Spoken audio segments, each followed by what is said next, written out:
Dad, it's up to you now. Am I now talking here? Yes. You folks have to cope with Ron all the time, but it's been about half a century since I had to cope with his toys, so this is a reliving experience. We're going to talk a little bit about some of POA's history because you have really a wonderful heritage, and I doubt whether all of you are fully aware of that. I think I'm the only person still on the planet who knew the groups personally, both of them. So you've got a link back to 1896, and for all of you, that's a little while.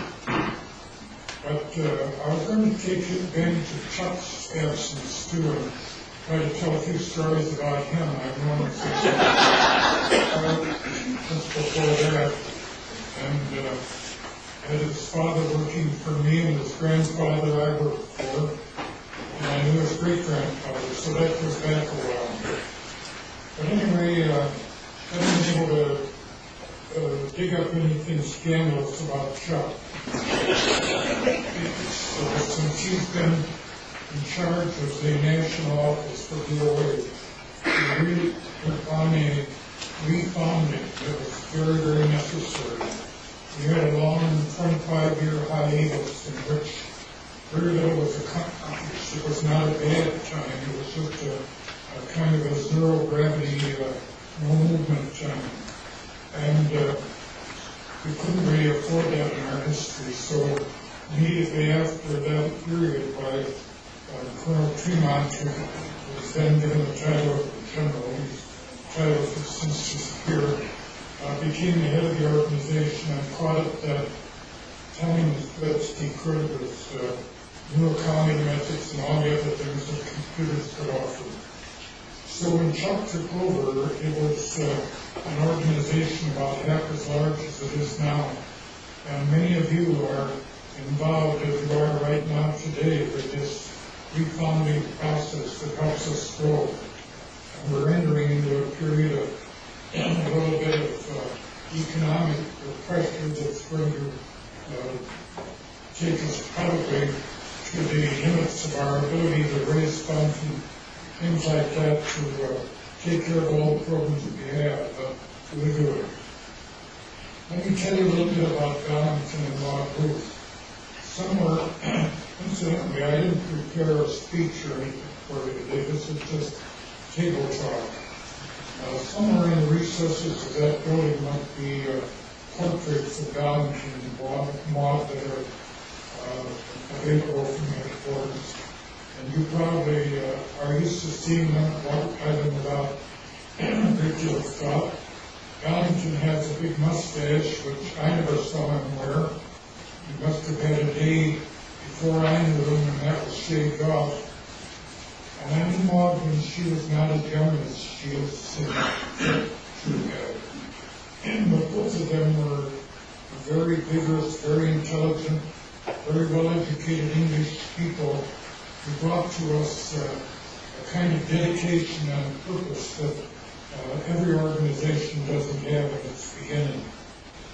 Valentin Ruth Army knew from my beginning in the organization.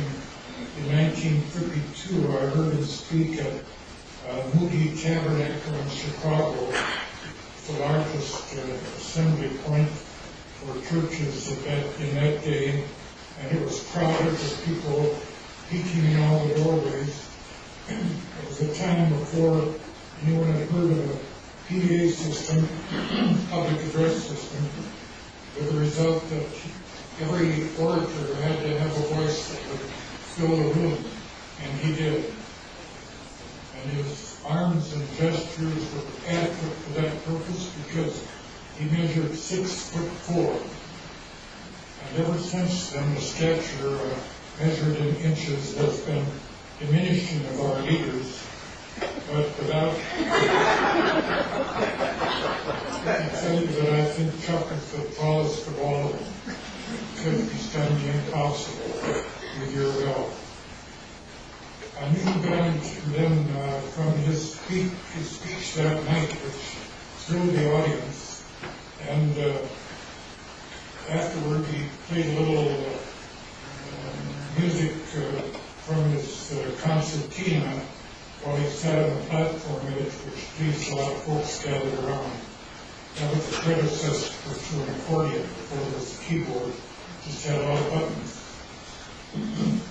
But I heard Donington speak at the World's Fair in Chicago and in the Hall of Religion in the middle 30s.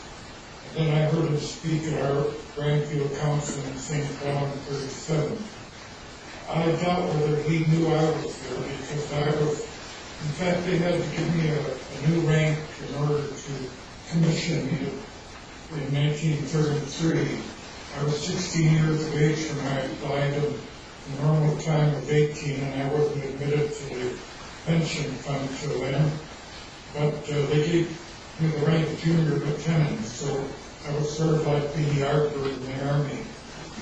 Anyway, during the time from 1933, when I was first part of the OA officially, and I think I performed in every job category there was, on through till 1940, Donington Bruce was my top boss, and the headquarters was in New York City. And in 1940, Donington died. Maud Bruce then became the general, and I had the privilege of knowing her better and longer. She died in 1948. In the 40s, I was not a member of the National Executive Board because I was too young to be that important.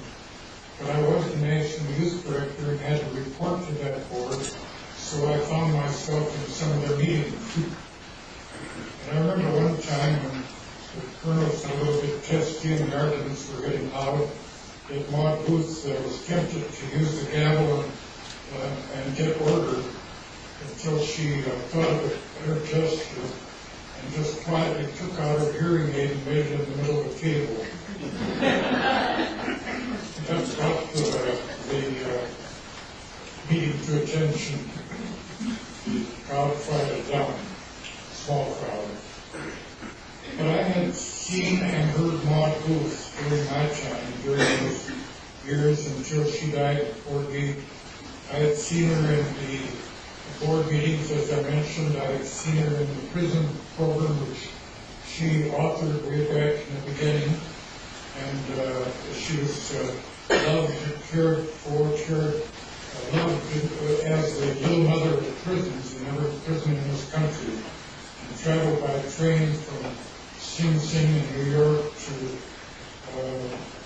prisons in California. So she had been everywhere. Sometimes they even took her one time, and I know, up in the engineer's cab while she traveled, just to teach her the ways of the railroad.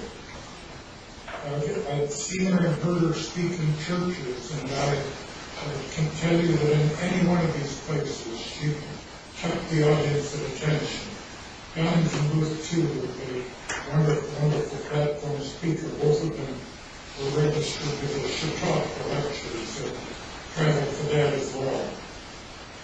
Maud Booth frequently spoke to in churches and in the Prison Congress, which is forerunner of the Congress of Corrections now. And I had been in those meetings when she quietly stood in the back of the meeting hall with all the wardens and everyone present, and just her presence in the room stopped the agenda, stopped whoever was at the podium, and everyone stood and applauded because she was there. She was made a lifetime vice president of the association because she meant so much to